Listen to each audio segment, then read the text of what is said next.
Okay, I'm going to kind of start this lecture off here. So I want everybody to be sure that they have open project number 4 start file. And what this project is, we're just kind of going to do a quiz. And so one thing kind of at COVID that learned was um, instead of doing like quiz and a big project, big project, sometimes taking a break and just doing small little projects, quiz, just to learn something specific about Revit actually worked out pretty good. And I think we can apply that because there's so much in this Revit that you can learn that you kind of, it's nice just to focus on two things. And so this one here focuses on curtain wall. You did a little bit with curtain wall in project one that you kind of saw, but it's always been a struggle as I've kind of taught this class a little bit. And then also roofs can become very intricate, especially in residential homes. And so it's most of my world is commercial buildings, and commercial buildings usually have flat roofs, so they're pretty easy to model and deal with. But as you get into more residential, especially on the interior design side, then I think it becomes more important to know what that is. Especially also on interiors, the architectural siding or curtain wall can be important too. So what I did is I brought in our local architect. You'll meet him as he starts the video as I kind of get this wrapped up. And basically together we just kind of went through and he kind of shows you how he did it. And I'm telling you I could do it, kind of went along with it, but bringing in that guest lecturer to kind of specifically show you guys, his workflow and everything. Like I said, and I mentioned in the video, he is probably one of the best ones, at least in this area, and local architect. So I think once you're done, you'll have a better understanding of curtain wall. All you need to do is be sure you get through the assignment and upload this. It's just kind of a quiz type function. There'll be no project that goes with this, so no large project that goes with it. Just this quiz only, and then we'll move on to the next one. We got another short quiz, and then we move on to the next one. Then we have a big project that we can incorporate all this stuff into. All right. Enjoy the rest of the lecture here, and looking forward to seeing the work. And one thing I do want to know is as the roof becomes pretty difficult. Don't be caught up about having to match specifically what we have done. Just be sure you have something other than a flat roof. Just a flat roof. If it's tilted, go in different angles. Same thing with the curtain wall. It doesn't have to match perfect. Just be sure we have that curtain wall figured out and how it works in Revit. All right. Thank you. Hello, my name is Ryan Stewart, and I'm an architect with Buxton Cubic Dodd Design Collective in Springfield, Missouri. And we've got an office.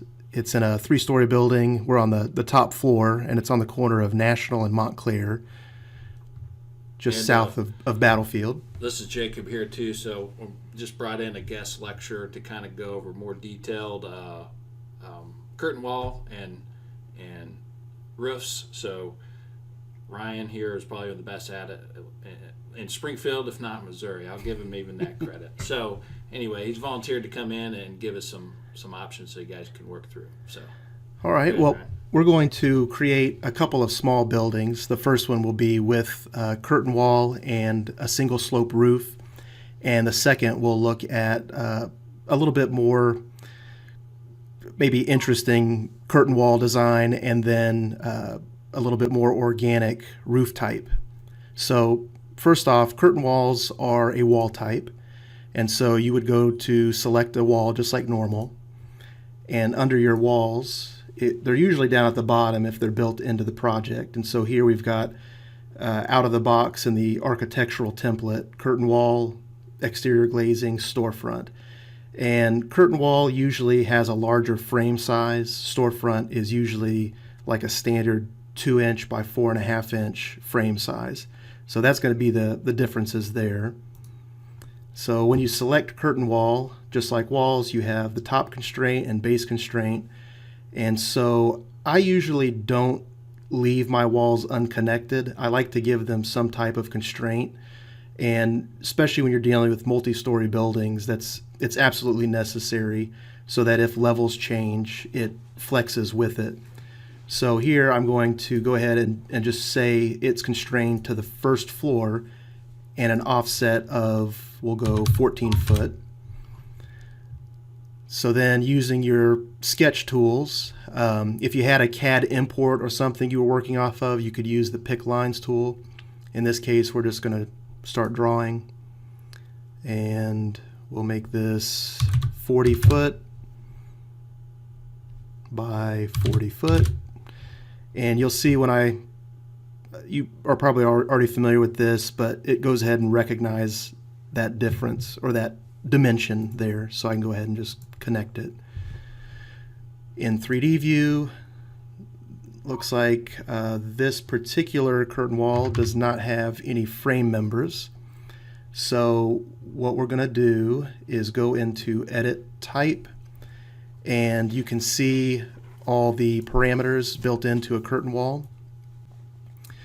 You've got a function of exterior or interior. That can be relevant if you're doing scheduling of exterior independent of the interior. You've got this parameter for automatically embed. That will allow it to embed into a wall and cut out that shape of the curtain wall inside of it. So usually I have that set checked. And then curtain panel, this will tell what is the default curtain panel in the system. And there are some preset, you see the system panel.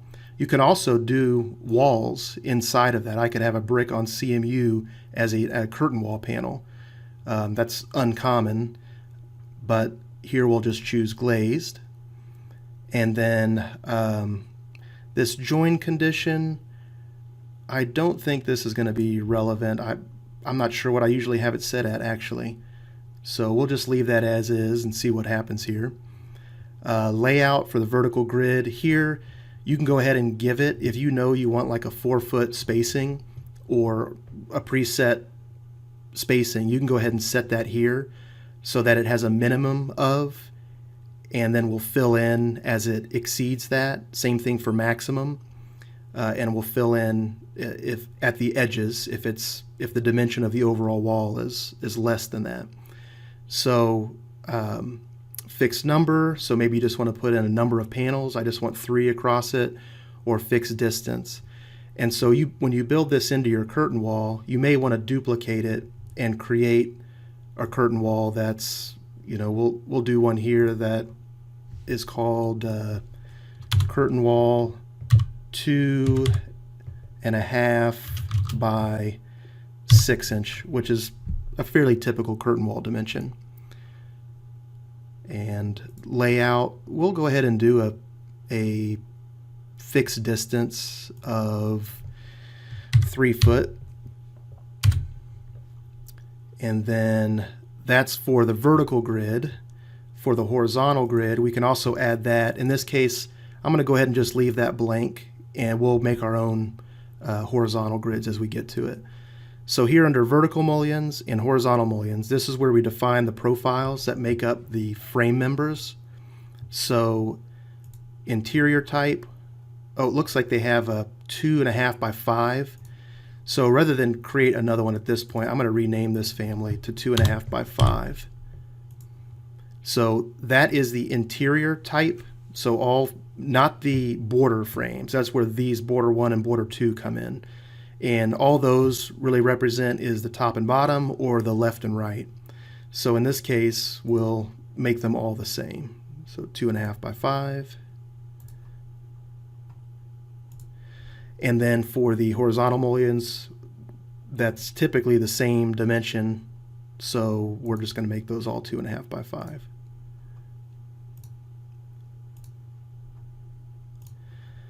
And that's all we need to adjust here. And when I select OK, you'll see those vertical mullions at 3 foot populate, and you'll see the frames.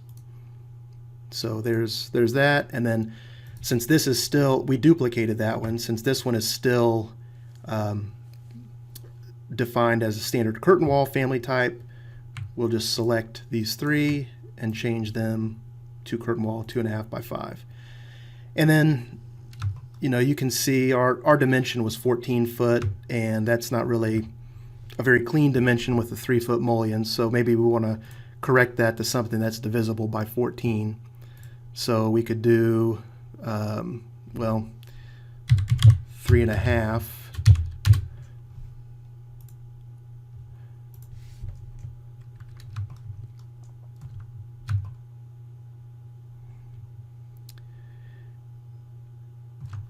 And it looks like it's just a bit offset. When you set these from within the family, they become a fixed unit that you cannot edit. So when you go to select one of these, you can see they're fixed and will not allow you to make any changes to it. So you actually have to unpin them if you want to make any edits to this curtain wall grid. So that just explains to you how you can go through and do preset fixed distance.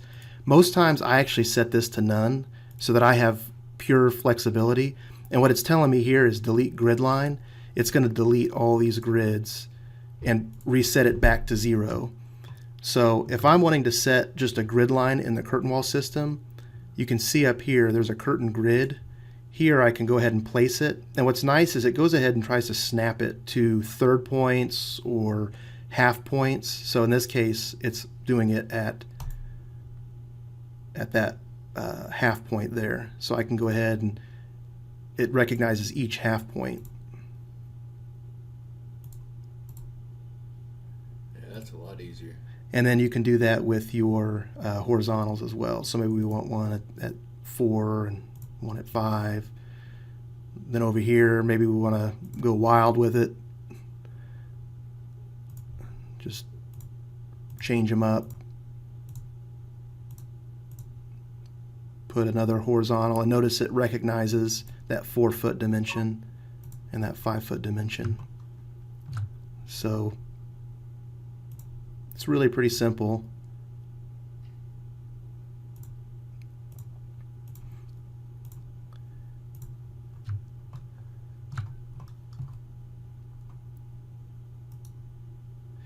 This one I'm going to purposefully do offset from the horizontal grids that we did on the other side.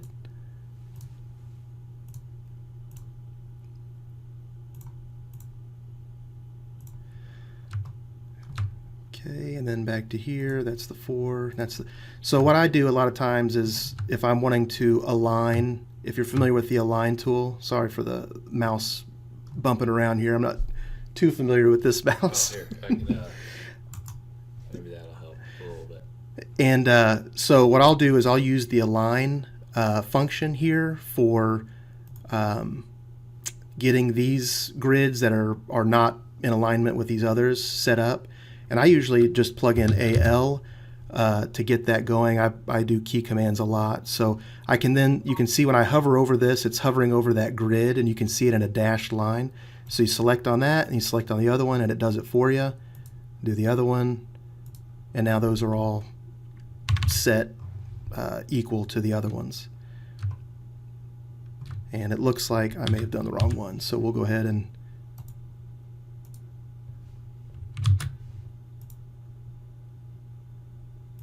do that one.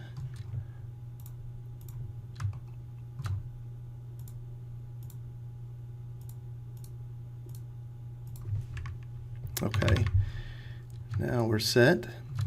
And then at this point, that really goes over the curtain wall creation. It's really pretty straightforward. You can see that it's made up of the curtain grids, which if you tab select to it, it gives you that dashed line.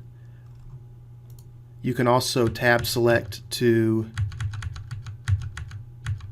is there something up with your tab here? No, maybe? it shouldn't work. Is it pinned still, or is it?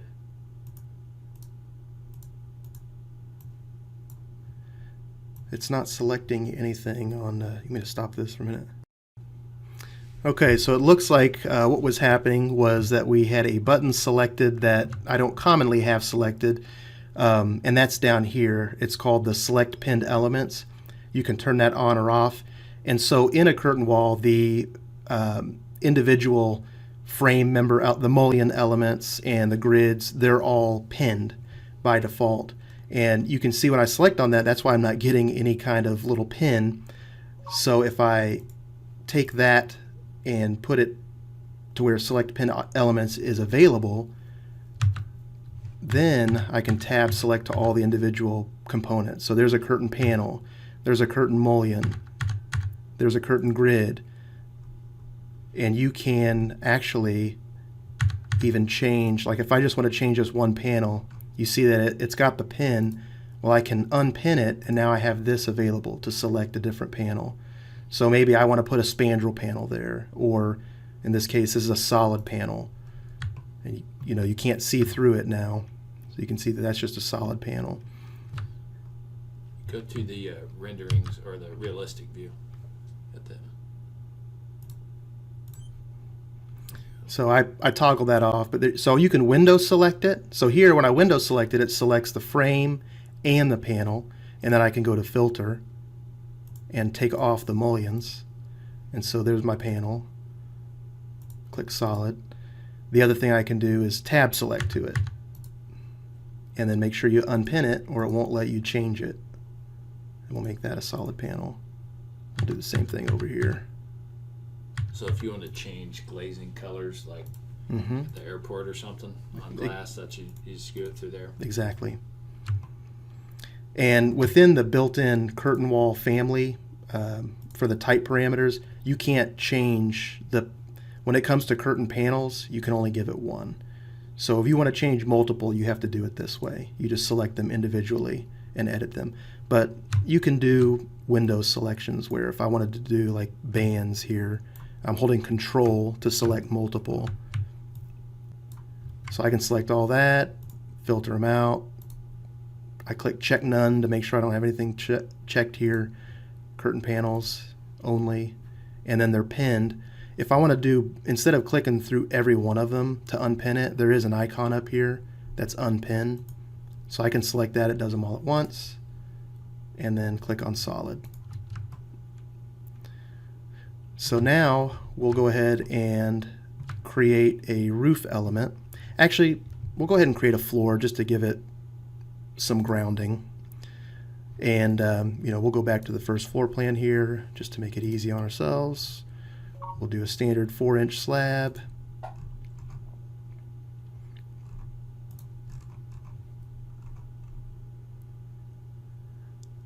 It's not one to snap to the corners for me, so I'll just drag it out. Oh, and that brings up a good point.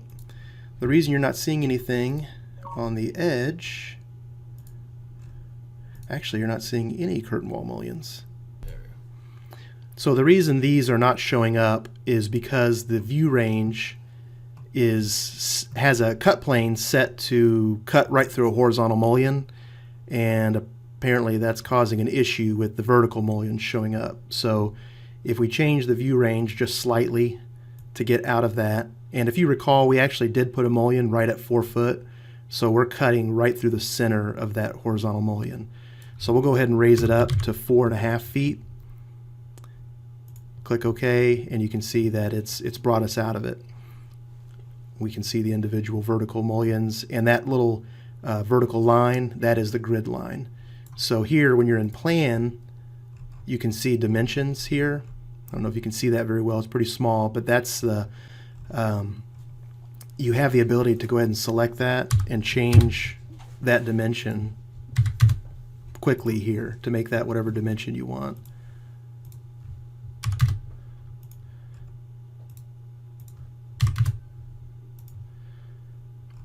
And in the corners, by default, curtain walls, they'll join as walls, but they don't provide a nice clean joining here. So what we're going to use is what's called a quad corner. There's a few different corner types that are available in Revit out of the box. You can obviously create custom ones, but in this case, we'll just go ahead and do a quad corner. So if you're in plan, and if you recall, we have several horizontals. When I go into here and I select this mullion and I go back, you'll see I've only selected one, and the one that was visible and cut. So Revit's provided an opportunity to select all of them using a right-click feature. So if you right-click that, select mullions on grid line, and I go back, you can see it selected all of them on grid line. And so in this case, we're going to go ahead and swap this out for a quad corner. So I'll select to unpin, and in this case it didn't unpin them all because it only is looking at that one. So I'm going to go up here and click unpin. Now it's unpinned all 3 of those. And I'll go over here and select quad corner mullion. And then it tells me that it's overlapping with mullions on a neighboring curtain region. Do you want to delete them? And in this case, yes, we'll go ahead and delete them and let it clean up. So now we have a nice clean corner. And we can do the same on the others. So go over here, select it, right click on grid line, unpin, and select quad corner. Delete the other vertical mullions we don't need.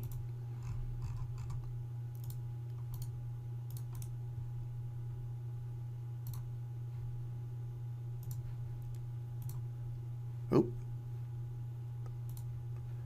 Delete.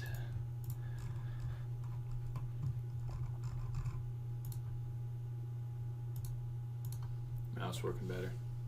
Yes, it is. Thank you. Unpin. Select the quad corner. You can also see there's a V corner. There's a trapezoidal. There's an L corner. And they all do a little something different. There's the L. It has a little bit of a projection. So I'll cancel out of that since we don't want to do that here, but you have that option.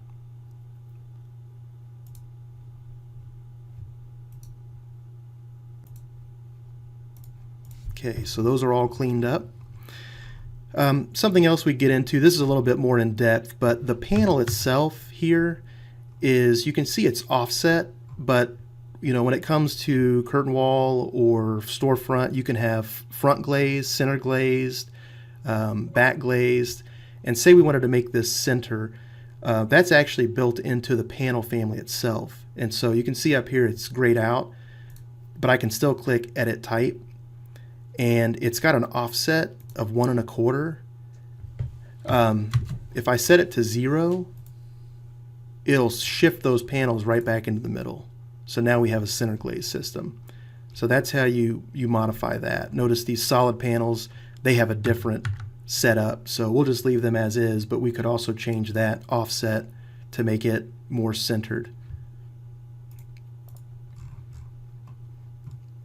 So we've created a floor, we've got our walls. Now we'll go ahead and create a roof element. And we'll just go ahead and do a roof by footprint. There's also a roof by extrusion and a roof by face. So quick brief overview. Roof by footprint, just like it sounds, you make a footprint of however you want the building or the roof to be formed, like in the sketch that they show, and you create or you assign certain edges a slope, and it will slope up from that point. And then roof by extrusion is where you create in elevation more of a shape, and then it will extrude it along that, kind of like a sweep, if you're familiar with that in Revit. Roof by face is if you have like a mass element. You can create, you know, highly sophisticated mass elements, and then you can just pick that face and say, I want that to become a roof element, and it will do that, like it's shown in the sketch. I'd say 98% of the time I'm using roof by footprint in a practical world. So go ahead and select that, make my box. And if I want, I can go ahead and select one, depending on which side I want to start off as my slope, but I can have it define slope, and that gives me the ability to change to like a rise over run type number. And for some reason out of default it's really kind of wacky, but we'll just change it here and make it 4/12, and you can see it changes it here as well. So none of the others are assigned the ability to slope right now. So you'll see it's just going to slope a single slope from this one edge. So we'll go ahead and select that. And it's down at the ground. And if you look over here, at base level is first floor. That's why it's down at the ground. So we started off at 14 feet, but maybe our eave really is just going to be 10 foot. So we'll go ahead and leave it as first floor. Instead of 0, we'll do 10 foot, and it raises the roof up. And then maybe this is a little bit too steep for how we want our roof, so we can just change it here on the fly. We'll go 212. And then there's the ability to either edit these walls to match the slope of this roof element. And that's one way to do it. If possible, if you don't have to edit a wall, it's best not to, because it's just difficult to troubleshoot. Another thing you can do is attach them. And so we're going to go ahead and select them. And you've got some that are higher, some that are lower. When I go to attach top base, it lets me select an element like a roof or a floor. So I can select the roof, and it goes ahead and cuts them all to fit. And then it tells me, in some cases, we're losing some curtain wall mullions. Do you want to go ahead and delete them? And we'll just go ahead and do that. And then you can see it still recognizes the height of it, but it's fitted to the roof shape. That's pretty easy. It's really not too bad. How do you do overhang on that roof to extend it out?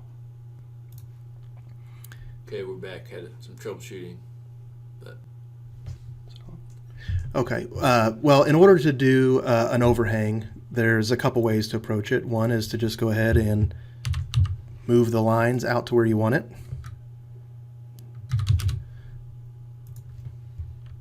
And I'm typing MV for move, and then just pushing it out. So you can do that. And then we'll go back and look at it, and it's given us a bit of an overhang on those two sides. The other option is when you go to create the roof, you actually use the pick lines tool, or the pick walls tool, which is this one. And here you can set the overhang, so maybe we just want to make that 3 foot. And then since these are walls, it goes ahead and recognizes it, and it goes ahead and makes it at that 3 foot from the center line of that wall. So there's our overhang. Now we still need to define a sloped edge. So we'll pick this one, and we'll go ahead and do this one too. And this will create a gabled roof line when I select both of these. So I can click both of these at the same time and change. Here we'll do a 312. Click OK, and there is a gabled pitch. Now, there is another type of sloping tool that you can use that is called a slope arrow, and this helps it to create a little bit more, you can add more detail to the roof. So here, when you use a slope arrow, there's a head and a tail. So say we want to go ahead and make this edge, which is right now when the roof is forming, that gabled pitch is right here in the center. But maybe we want to do like a quad type pitch. So here we'll go ahead and select these. We'll define the roof, and we'll see what happens there. So that's done like a hipped type roof, and something weird with the overhangs. But I'll show you what you can also do with the slope arrows. So here, we're going to point it to the middle, and we'll do it over here as well. And then slope arrows can have a pitch assigned to them as well. Or what you can do is you can have a height at tail and give it that, and then or a height at height at head too. But in this case, what we're going to do is just a slope, and then that makes this not grayed out any longer. So we'll go ahead and select all of these, make them all slope based, and then make it the same slope, so 3-inch. Okay, and then our roof has been deleted. So with the slope arrows, we're going to go ahead and create a slope that is not orthogonal to this roof. So we'll go ahead and take these lines and make them not define the slope any longer, and we'll use a slope arrow. And then we'll go ahead and do it diagonally across the whole thing. And then we'll set it to slope, and we'll just do a 412. And if we go back to here, it's complaining at us that this curtain wall is going to need to be deleted. So that's been deleted. You can see how it's sloping the roof now. You couldn't have done that with just defining the edges, because the way the shape of the roof is formed, it's going to do it orthogonally from one of these edges. So that's where slope arrows can be used. And then here, since it's deleted a couple of our grids, if we want to add a couple more, we can do that by going to curtain grid and just pick up here.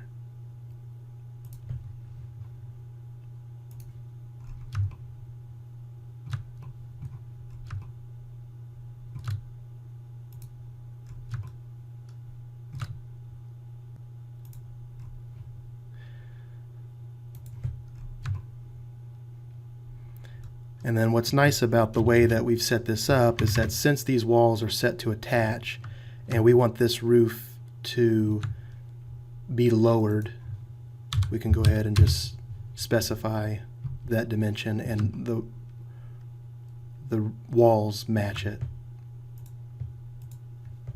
So here we'll raise it up.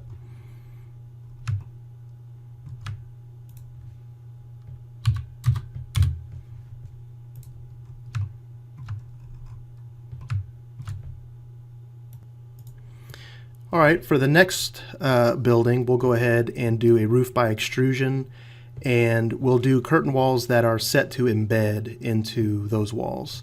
So back to our plan view, and I'm going to go ahead and move this. And notice it selects every little curtain panel and all that. You can actually filter that out because those elements are pinned to walls. So see, all I have here is walls, roofs, and floors. And that's all that's necessary to move everything.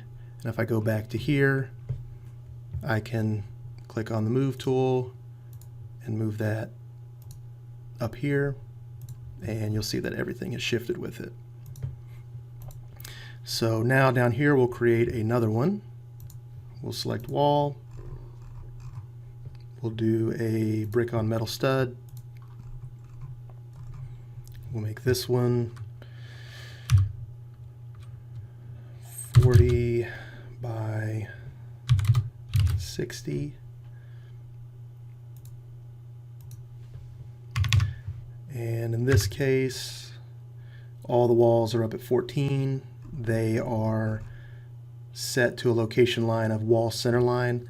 A lot of times I find it better to work with them set to a datum that is easier to control, like the finish face exterior. So that way now the wall is assigned out here. So say for instance I needed to thicken the air gap, it will do it based off of this dimension and go inward instead of expanding out from the middle. So it just helps you have a little more control on your wall dimensions.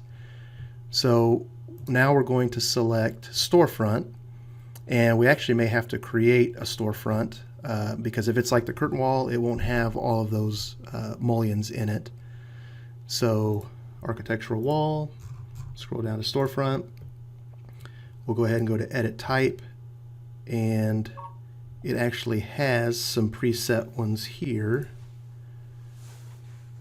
we're going to go ahead and create a new mullion. So say we want just a 2 by 4.5. Since that's not available to us here, we have to create that in the project. So I'm going to go ahead and go down to Families, and under Families we will go to Curtain Wall Mullions and Rectangular Mullion, and we're going to duplicate that 2.5 by 5 and make it 2 by 4.5, which is a typical exterior storefront profile.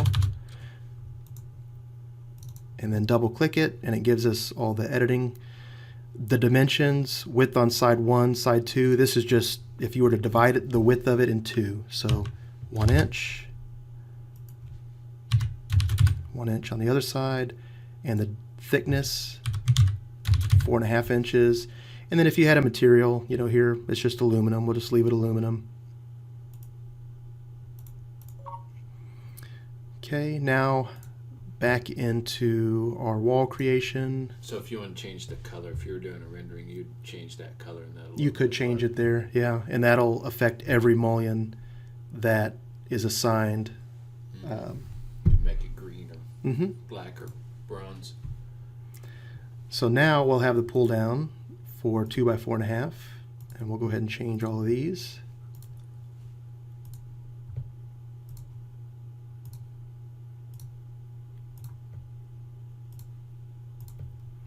And then this one already had a preset maximum spacing. We're going to set this to none, and we're going to set the horizontal grid to none.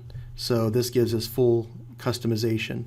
Automatically embed is checked, which is what we want. If that's not checked and you place a curtain wall, it will just overlap with the other wall rather than cut it. So we'll click OK. And now we can begin to create our curtain wall, or our storefront in this case. So you can see that it's giving me a nice clean dimension up there. We'll just start at 8 foot, draw it to 10 foot, and it goes ahead and cuts it out. A lot of times, you know, you want your curtain wall edge to be equal to your edge of slab, which could be either equal to edge of your framing or edge of sheathing. So you can move this assembly anywhere within the wall. So maybe I want to push it out to here.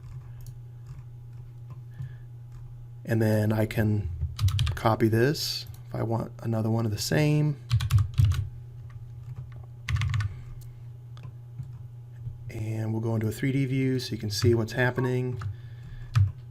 The wall height was the same, so maybe we want these lower. We'll go ahead and lower these to 9 foot, and the wall surrounds it. And then maybe we want like a little bit of like a transom type element right above it. One way we could handle that is just copy these, paste them, align to the same exact place.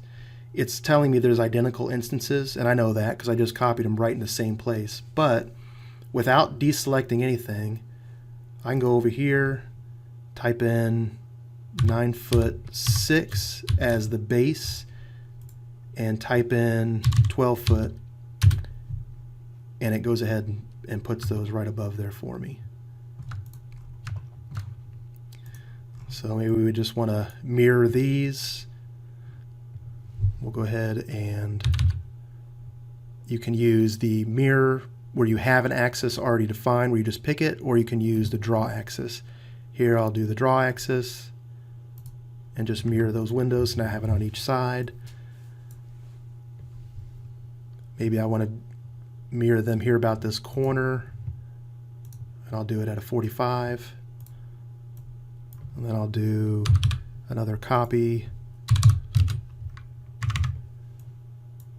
and I can mirror these as well.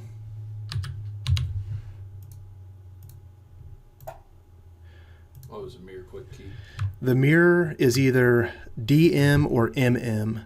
So MM is the one where you have an axis already in there. So say you have a wall or a line that's already defined, and you can mirror it about that.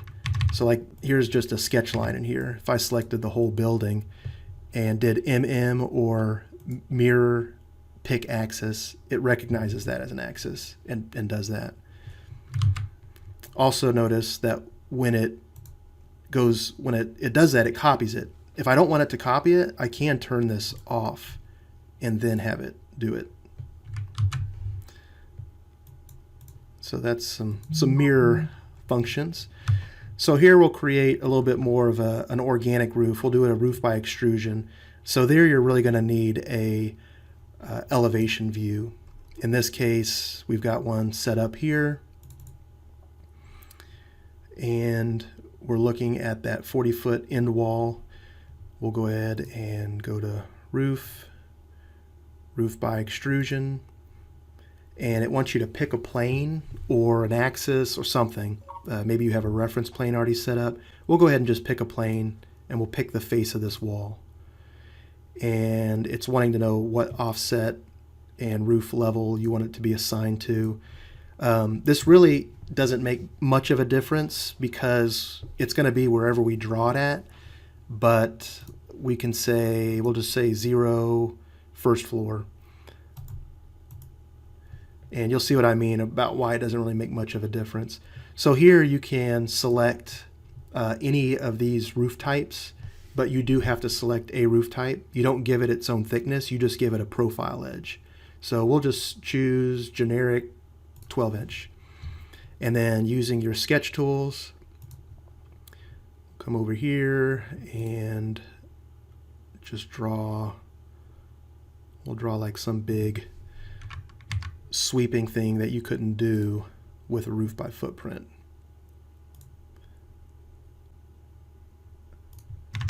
So maybe we want it to be like that. And we're actually going to go ahead and rotate. We'll pick our center of rotation back here, and we'll rotate this up to give it a little bit more interest, just kind of by an arbitrary amount. So I'm going to go ahead and click check here. The roof, even though it says it's at 0, it's actually up at this height that I've drawn it at in elevation. So I click check, and it goes ahead and creates that roof. And it does that. You see there's an extrusion start and an extrusion end. That is from the reference face that we set when we originally created it. So if I go up here, you'll see it's from that start point, that's your 0, and this extrusion end at -118, that's just arbitrary. I don't know why it set that. But a couple things we could do here. We can use the align tool, and we can go ahead and align. Again, I'm going to click AL and just click on the face of wall here. I'll tab to select it, and then click this, and it goes ahead and aligns it to that edge. And maybe we want a bit of a roof overhang. I'll show you something here. Maybe you don't want to do the math, and you're like, well, I just want to add a 3-foot overhang.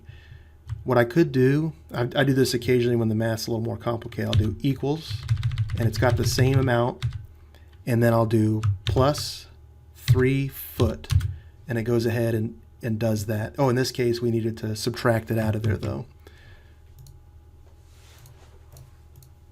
So equal minus 3 foot. And then on the other side, we will do a minus 3 foot. Oh, nope, we want plus 3 foot in that case. So now we have a bit of an overhang, a 3-foot overhang each side. So to make the walls fit this, we're going to do the same thing we did over here where we attached them to that roof panel. And instead of going through and selecting each individual, I'm just going to tab here, selects all of them, attach, and it goes ahead and cleans it up nicely.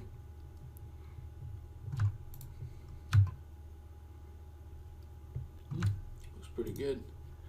Can you do one more question? Can you kind of go over like how to put the doors in that storefront up front there? So yeah. Entrance doors. Yes. So best practice. With doors, you can make a door any size, any shape you want. Say we want Let's to. do it on one of the storefronts. You want to do it on one of Yeah, these?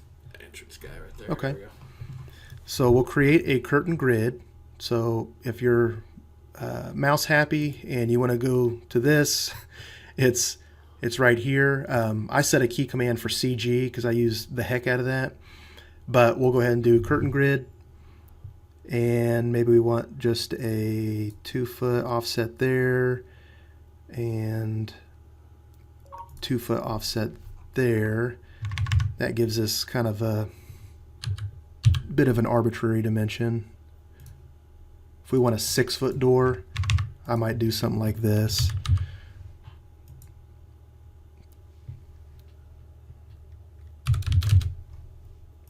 So I'm just moving these over, moving these grids over.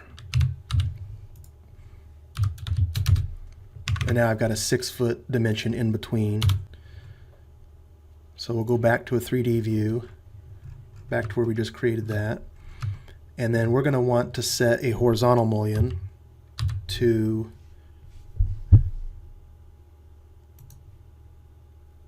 a dimension. Let's say we want a 7-foot clear height door. If that's the case, and this is a 2-inch frame, the dimension it's giving me is from the bottom. So 7'1" will give me a 7-foot high clear opening. And then we don't want this mullion. It's pinned. We're going to take it off and we're going to delete it. And then we're going to select the panel. And it's pinned. We're going to unpin it. And we have to choose a door type that works for that. In this case, there's one built into the project called Curtain Wall Storefront. And we just swap that out, and there's your door. It didn't appear in this project that there was one for a single. Double's fine. We'd have to load a single Yeah, one. you'd have to load a single one if you wanted that. But there's your double door.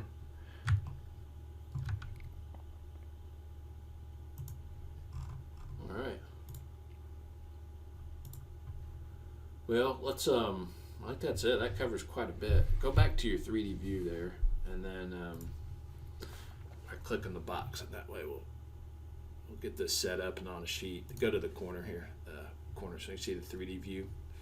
Here. I'm sorry, that corner of the box there, isometric view. Oh, you want an Yeah, isometric? there we Okay. go. And then if you delete those levels over there, Well, it up a little, or do we want to keep it? we'll want to keep Or the hide it levels. down there. If you delete them, it'll probably complain at us because we did. We went ahead and used the relationship of the first floor datum. So I think this came out in like Revit 2018, 2019, where it started showing levels in 3D view. If you don't want to see them, you can just turn them off in your visibility graphics. So you type in VV or VG, and then you can go down to levels under your annotation. There we go. Turn that off, and that'll clean it up. All for right, you. let's drag that 3D view into the sheet A1.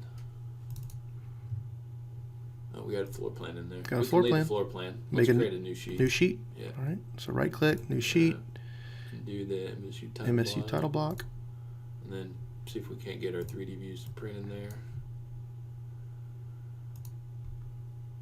So that's set. And then let's rename the sheet A2 3D.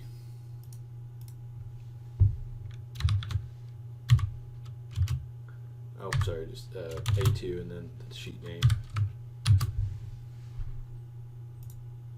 Well, it says on this, we'll just put 3D. A2 and then Gotcha. there we go. 3D. There we go. Okay, and then yeah, I think if we'll file. Let's print these two sheets and combine them into one PDF. Do Bluebeam setup. Then Are these ArcD okay? and offset from. I think I used on the offset. This there we go. Should be fine. No margin. No margin. Yep, Okay. it'll set it. Hit OK. And then select sheets. A1, A2. Hit OK. And then top one, put them in the single file. Oh, Okay. it was in multiple. All right. Okay, it's going to use raster printing for you. That's fine. And save it on desktop there. Should be fine. Is file name good? Yep.